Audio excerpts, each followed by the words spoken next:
Bonjour chers auditeurs de l'ODJ Média, notre expert invité, Abdeslam Sediki, partage son avis et sa réflexion, dans un article qu'il a intitulé « Famille et femmes au Maroc, entre les aspirations émancipatrices et les pesanteurs traditionnalistes », qu'on écoutera ensemble dans ce podcast.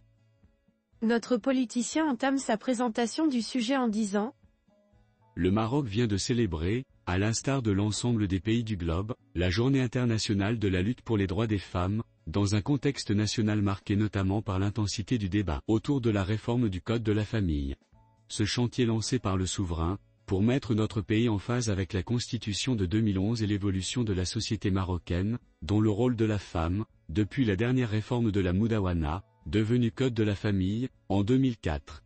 Cette réforme sociétale d'une portée stratégique pour notre pays suscite comme il fallait s'y attendre, l'hostilité des conservateurs de tout poil, qui recourent à des interprétations sur mesure des textes religieux, en esquivant le débat de fond, sur la condition des femmes et leur rôle dans la société. Notre économiste approfondit sa réflexion de la manière suivante. Un tel débat suppose que l'on se place sur un terrain scientifique. Au lieu de rabâcher des propos désuets, il faut descendre sur le terrain et voir la réalité en face telle qu'elle est dans sa diversité et sa complexité. Ainsi, on mettra la science au service de la politique et on dégagera nécessairement des voies fertiles pour l'action publique. Mais les conservateurs ne l'entendent pas de cette oreille. Ils tournent le dos à la rationalité scientifique et se réfugient dans un discours populiste, démagogique et exclusiviste, qui suppose que la vérité s'arrête à leurs pieds et nulle autre personne n'aurait droit à penser le contraire. Dans cette perspective et en vue de placer le débat sur des bases saines, en partant des faits réels et non imaginés ou surdéterminés, il faut saluer le travail réalisé par l'IR, Institut Royal des Études Stratégiques, qui vient de publier les résultats synthétiques d'une enquête nationale, la troisième de la série, sur le lien social, volet famille et femmes, 21 février 2024. Ce travail ambitionne d'apporter une connaissance approfondie de la société marocaine, qui pourrait être utile en vue d'un meilleur éclairage des choix stratégiques du royaume. La réforme du Code de la famille en est bien un. C'est un travail qui répond aux exigences scientifiques dans la mesure où il se base sur un échantillon de 6000 personnes âgées de plus de 18 ans et réparties sur l'ensemble des 12 régions. Que nous dit cette enquête après celle de 2011 et 2016 ? 3 conclusions fondamentales ainsi résumées, une stabilité relative du modèle sociétal marocain, une amélioration des liens sociaux entre 2011 et 2023, et un impact limité de la mondialisation culturelle et de la révolution technologique sur le lien social.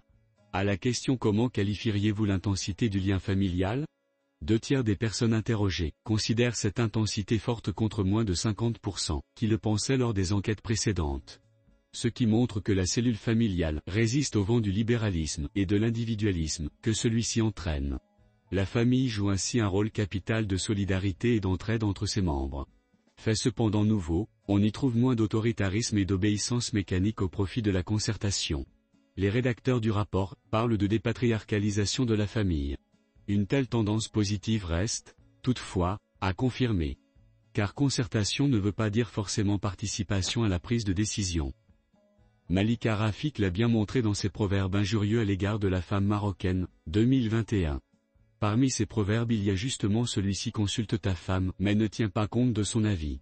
Une concertation constructive suppose que les parties concernées disposent des mêmes atouts et des mêmes moyens de dissuasion. Ce qui n'est pas le cas, par exemple, pour une femme qui n'exerce pas une activité économique et ne dispose pas par conséquent de moyens financiers appropriés. D'ailleurs, ces clichés réductionnistes à l'égard des femmes jouent un rôle négatif pour leur engagement politique et leur participation à la vie publique en général. Ainsi, la majorité des Marocains considèrent que les hommes sont plus qualifiés que les femmes en matière de gestion de la chose politique. 62% pour les hommes et 69% pour les femmes. S'y ajoute le manque d'attraction des partis politiques auprès de l'âge féminine, 25% des personnes interrogées le pensent, et le poids de la société traditionnelle, 1/3 des Marocains le pensent. A contrario, la majorité des Marocains soulignent que l'égalité des chances hommes-femmes devrait s'imposer en matière d'emploi et de candidature aux élections. Cette ambivalence dans la pensée est propre à une certaine catégorie de Marocains, ils croient à certaines choses mais ils ne les appliquent pas. L'auteur continue ainsi. En outre, la dite enquête aborde le rôle de la femme au sein du ménage. Ainsi, 3/4 des personnes interrogées à ce sujet estiment que la femme doit s'occuper des tâches traditionnelles, s'occuper des tâches ménagères, éduquer les enfants et s'occuper de son conjoint. On est là au cœur de la société traditionnelle. Quant à la violence faite aux femmes, elle s'explique d'après l'enquête par des raisons d'ordre culturel plus que d'ordre matériel, environnement familial et culturel, éducation et niveau d'instruction du conjoint. Tout cela n'empêche pas que la majorité écrasante des Marocains sont favorables à l'égalité homme-femme. À la question pensez-vous que l'égalité entre conjoints dans les droits et les devoirs renforcerait ou fragiliserait le lien familial? 95% répondent pour le renforcement du lien familial. Là aussi, on le pense, mais on ne le fait pas. Dans le même ordre d'idées, 4 Marocains sur 5 estiment que les réformes entreprises par le Royaume durant les 2 dernières décennies ont permis de promouvoir les droits des femmes. La réforme du Code de la famille, partiellement appliquée, a eu le même effet. L'auteur conclut son article en ces mots. Enfin, question d'actualité, près de 3/4 des Marocains jugent nécessaire l'adoption d'une série de nouvelles mesures pour améliorer davantage la condition des femmes.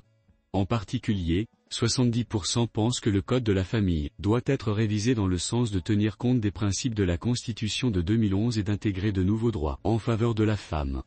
Parmi les domaines prioritaires qui devraient être intégrés dans la réforme, on cite le partage des biens acquis pendant le mariage, l'équité dans les procédures de divorce, la garde d'enfants, le mariage des mineurs, le statut des enfants nés hors mariage. On le voit, la réforme du Code de la famille telle que voulue par le souverain répond bel et bien à une demande sociale majoritairement exprimée. Il ne sert à rien de vouloir bloquer le cours de l'histoire. Le pays a besoin de franchir une nouvelle étape dans l'édification démocratique, qui passe fondamentalement par la promotion du rôle de la femme et la garantie de sa pleine participation à tous les niveaux, économique, social, culturel et politique. Une égalité parfaite avec l'homme, n'en déplaise aux obscurantistes, est requise. C'est même la quintessence de la réforme, sinon elle n'en est pas une. Mais elle doit être conduite dans un esprit serein et un contexte apaisé. Il y va de l'intérêt stratégique de notre pays et de sa place dans le concert des nations. Rédigé par Abdeslam Sediki. C'est tout pour aujourd'hui sur R212. On se dit au prochain podcast de nos experts invités, restez à l'écoute pour plus d'actualités. Et merci de nous avoir écoutés, à très bientôt.